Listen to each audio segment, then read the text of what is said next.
शिवरायांचे अद्भुत आणि अलौकिक चरित्र किती वेळा अवलोकन केलं तरी मराठी माणसाचं मन कधी भरत नाही. एकाच व्यक्तीच्या अंगात किती सद्गुण आणि कौशल्य असावी याचं मूर्तिमंत उदाहरण म्हणजे शिवराय होते. हजार वर्षाच्या इतिहासात या भारतवर्षात शेकडो राजवटीने राज्य स्थापले.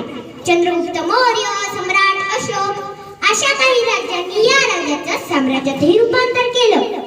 आज या हिमाचल एक छत्री राज्य केले.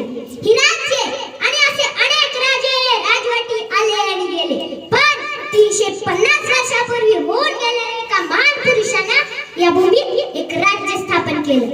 इथल्या भूमिपुत्रांचं स्वतःच राज्य, स्वराज्य, आणि म्हणूनच त्या महान मानवाला राष्ट्रमाताही म्हटलं जातं.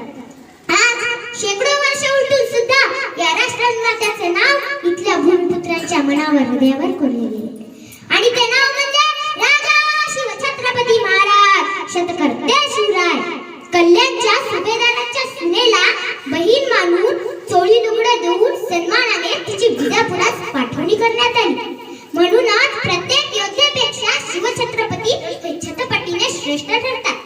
संपूर्ण मुस्लिममय झालेल्या महाराष्ट्रात हिंदवी स्वराज्य हे एक छोटेसे कल्याणकारी राज्य होते. यात जातकर नव्हते. मंदिरे, मस्जिदे, चर्चेस तोडली जात नव्हती. स्त्रियांची, मुलींची छेड काढण्याची कोणी हिंमत करू शकत नव्हते. व्यापारी, शेतकरी यांना सुरक्षा प्रदान केली होती, अभय दिले होते.